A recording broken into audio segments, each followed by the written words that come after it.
Alright, hey guys.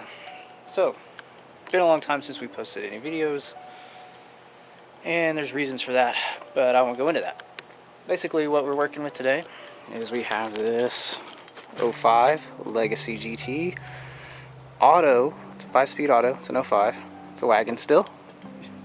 And this was my daily car, and pulled the oil pan, and there's piston chunks in it. So, we're about to rip the motor out of this.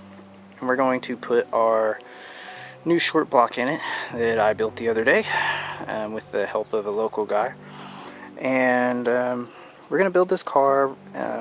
We have the 85 around, but just for something fun, I want to be able to take this car wherever I want. And honestly, I'm doing this kind of a budget build situation. I'm just going to run meth injection on it down the road once the break-in's done. We're going to put a 20G on it, and going to kind of mess with the transmission a little bit, so hopefully it doesn't just die on us. And then see if we can make about 4 1/4, 450 horsepower, and not blow up our transmission. So we'll see if that works out or not. I don't know if it will.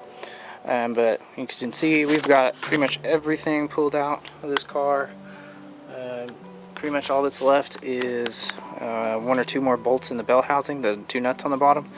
And then we're going to pull this whole thing out and start ripping it apart. We're going to rip the heads off. We're going to send the heads off to get looked at and start putting everything on our new short block. And it occurred to me that there's a lot of people that buy these IAG blocks and don't necessarily know what they're doing, or they just kind of fumble through it.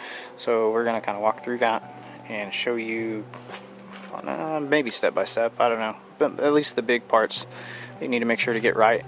Again, this is going to be the same motor as your Legacy GTs up to, I don't know, 09. And then your 08 to 2014 WRXs are going to be exactly like this. The STIs will be similar, except they will have a few minor differences that we'll talk about along the way. So, I hope you guys look forward to it. We're going to go take a look at our new block and kind of talk about it. Okay, so here in the back of my car is the new short block. It's pretty much assembled. There's a few little things we'll have to do to it, but these are 9-to-1 compression pistons instead of factory 8.1-to-1, so a little bit higher compression, not enough that we're going to start detonating because we'll have meth injection, but just a little bit more grumped down low, as the Aussies would say. And these are a lower silica content piston. I'm sorry, higher silica content, so they're not going to expand as much. So our tolerances are pretty tight. It shouldn't be too loud on startup. This is mostly a daily drive type situation. It's not going to be anything that's just going to, I don't know. We're going to build this to 450, and it's not ever going to see any more power than that. So we got some rods in it and bearings, and of course a new crank and all that good stuff. And we're not going to do any head work. So that's kind of the rundown on the block. I'll have a little bit more description down below if you guys really want to look into it. But this block total cost me $1,800 to put together, I think. Maybe a little bit more than that if I'm forgetting something. So got our new Orbit's oil pump on there, which is a really nice product because the actual gear in here is actually nitrided, where the OEM Subaru ones are not, and it's actually a cheaper oil pump. So we'll kind of go through some more things as we put this together, and I'll point out some deals. But anyways, we're going to get started here in just a minute. I got to pull that block out first and get it on an engine stand, and poof, the motor's out.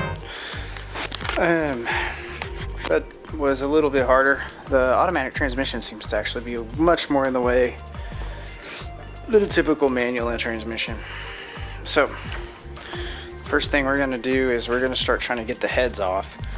It would be a really good idea to get the heads taken into a shop to get checked, to especially if you've had some kind of oil starvation problem. As you can see, this motor has been leaking all kinds of stuff all over the place, so we're going to clean it all up as we're putting it back together. But initially, what we're going to do is we're going to take the intake manifold off, and we can leave as many hoses and the fuel rails. We'll take the TGVs, these guys, with it. We'll take all that off and get it out of the way. And then we'll take the cover off and our crank pulley, which is going to be a trick with the automatic. We'll take that off and just keep coming out, taking stuff off. And I'll show you when we get to the cam sprockets, which are underneath the timing cover. You're going to have a special tool in order to hold those still to take them off, unless you have like a really cool impact driver or something. And I'll show you that. But first thing we're going to do is look at taking this intake manifold off, as well as anything that comes with it, fuel lines, hoses. You know, I'm just trying to keep everything as connected as possible. And you can even keep the wiring harness attached. You just have to take a few things off, like this crank position sensor. Gosh, everything on this car is just glued together. This is your oil pressure sensor. Take that guy off, and then your there's a temp sensor, your coolant temp sensor right there, as well as your coil packs and your what do you call those, spool valves or oil control valve. And then there should be a cam sensors on each side.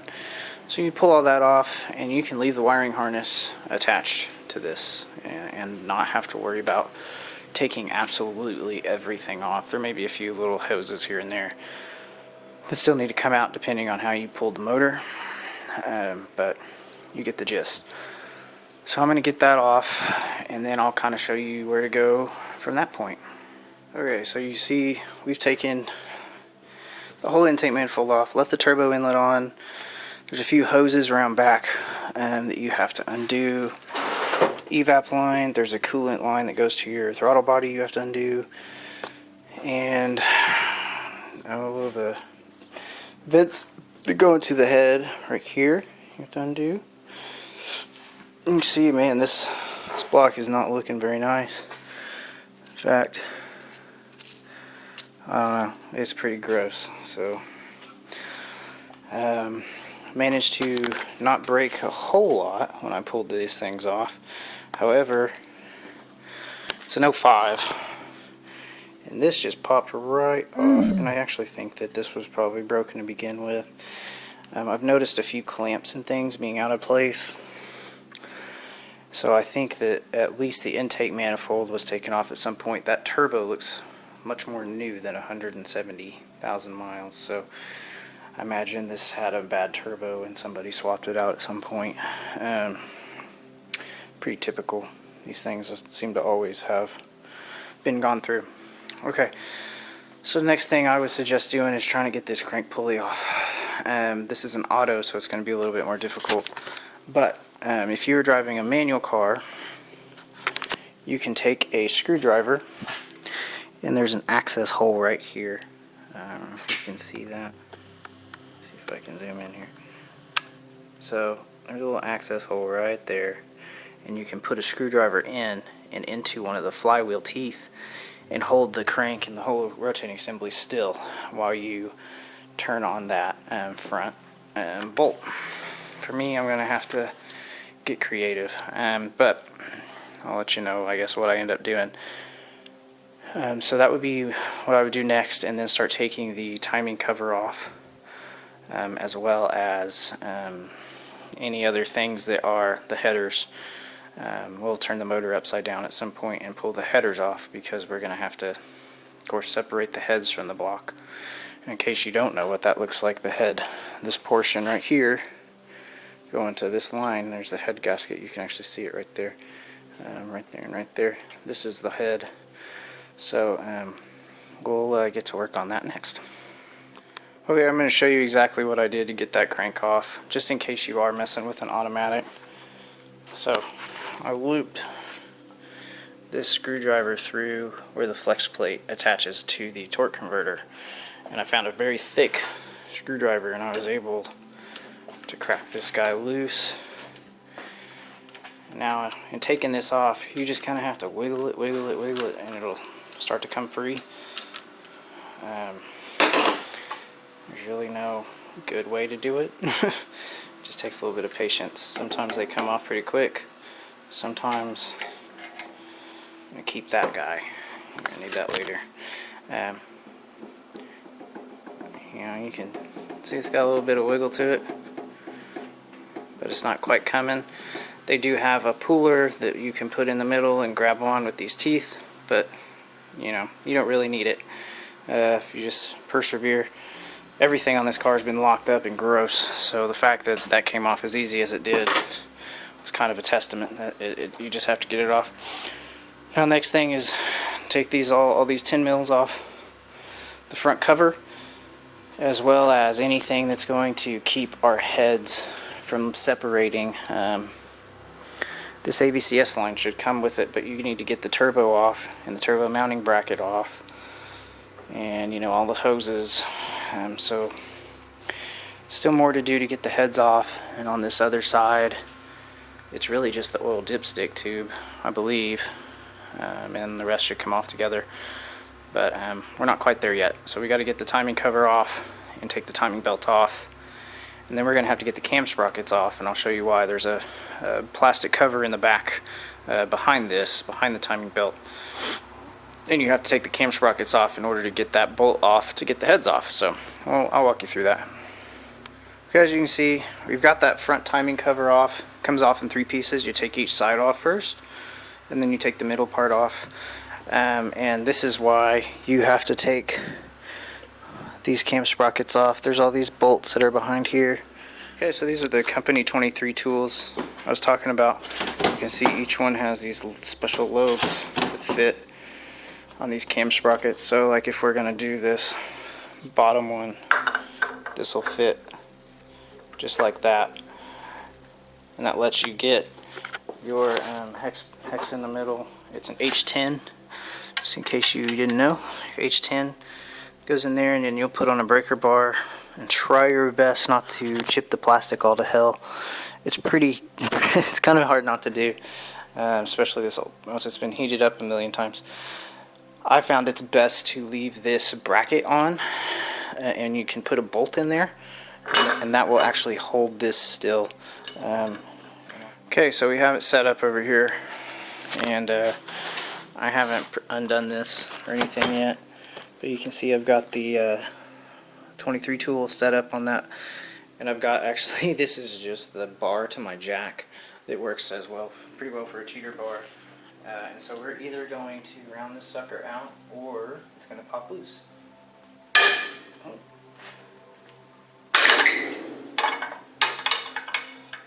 I believe we got it.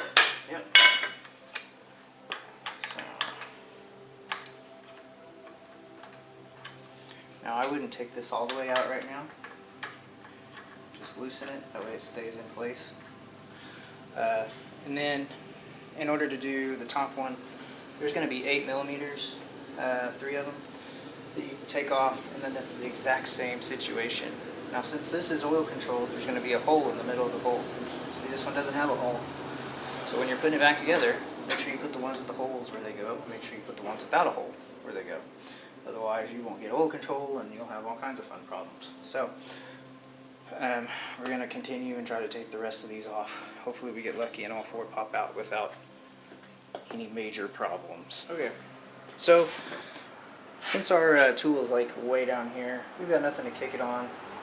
So what I'm going to do is I'm going to put our 22 mil back on here. And you don't want to just wrench on that thing, because you don't want to have to break it loose. But if you just rotate this guy around, make sure you take your screwdriver out from holding it still from earlier, or it's not going to go anywhere.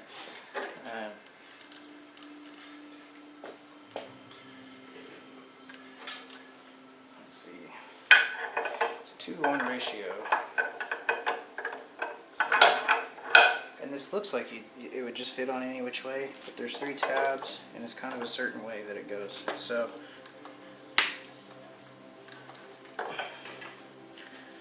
keep going.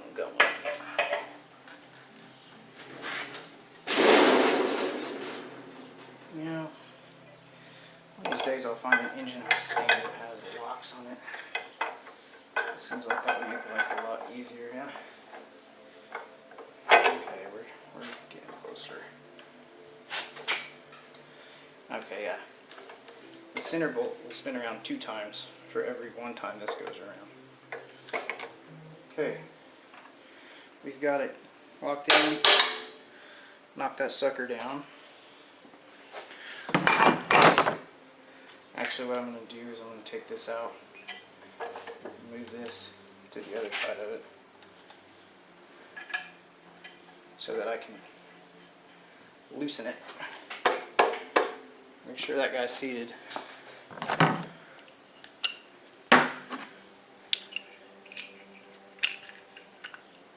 You can see we took that cover off, and maybe we'll get 2 for 2. Who knows? Sure, that's as flush as you can get it. Sometimes this will pull it a little bit. There we go. Now it seems like it's best, instead of just putting a lot of pressure on this, it seems to round them out more often than if you just kind of bounce on it.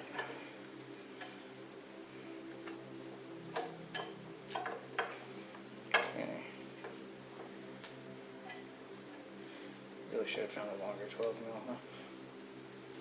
But that should work. So again, with my shooter bar, you know, impacts work great for this kind of stuff, but just make sure this doesn't slip off and kind of bust you in the face.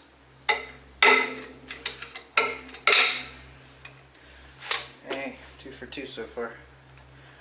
So that one's loose. Again, we're not going to take it all the way off. We're going to break the other side loose before we take that off.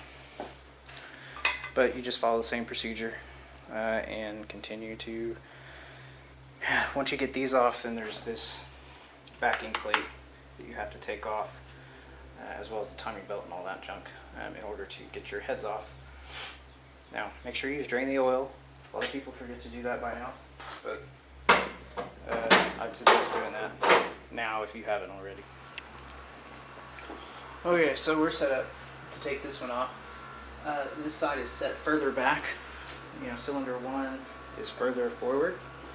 So this one's set further back, so it actually will sit right on this bracket. You won't have to worry as much about that bolt.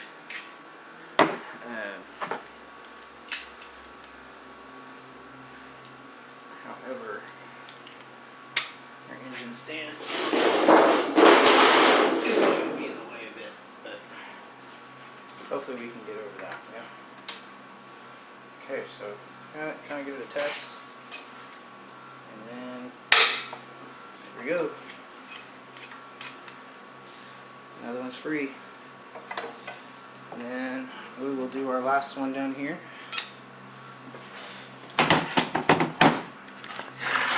Move the camera there for a second.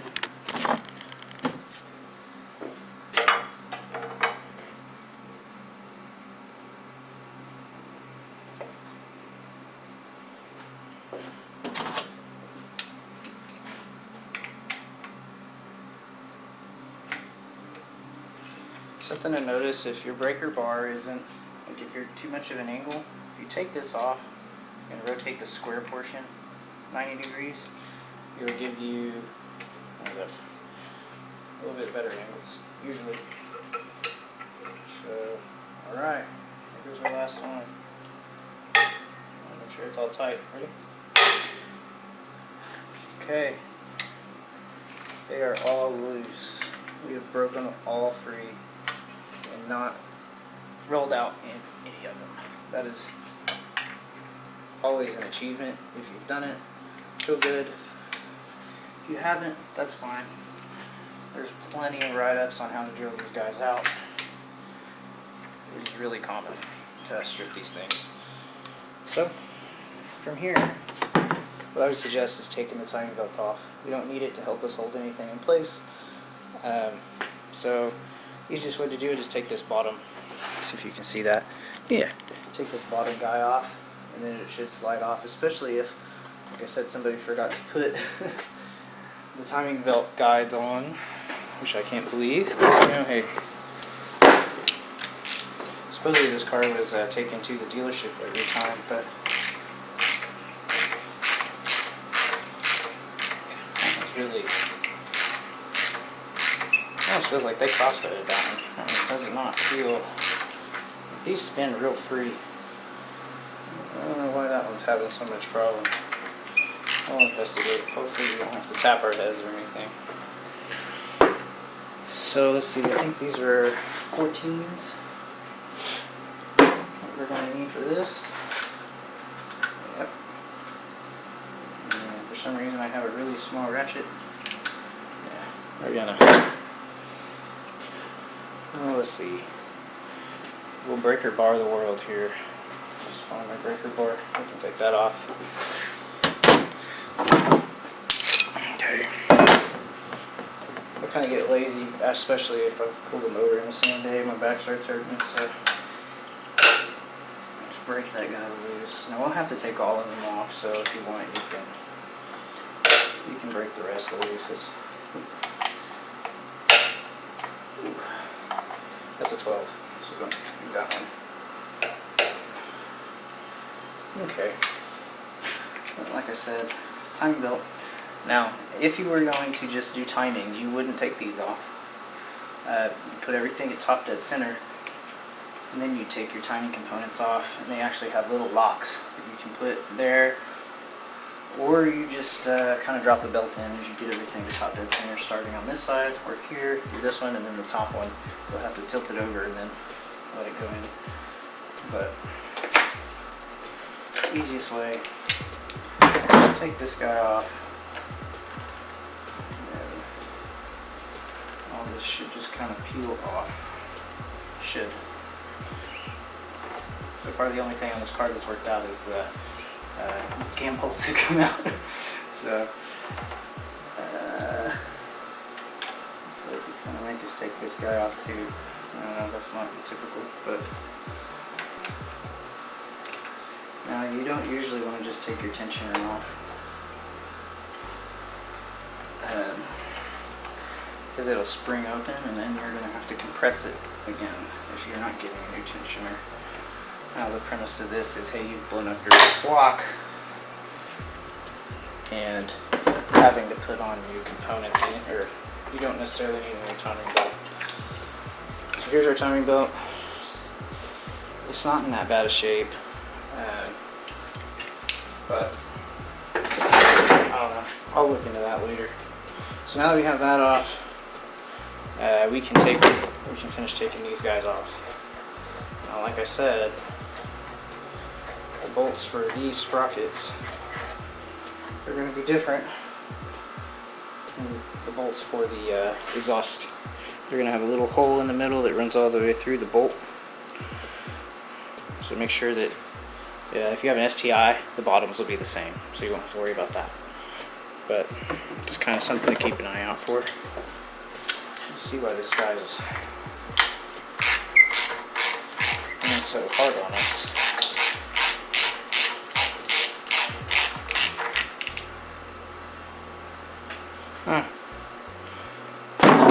So I guess whenever they did the timing, or maybe somebody blew a head gasket or something, but they put some kind of lock sealer on there.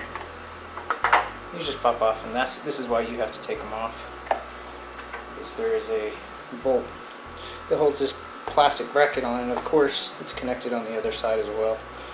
So those are just 10s, and they're like that on each side. So if you just zip those off, then your plastic stuff's out of the way, and then you can start taking your valve covers off.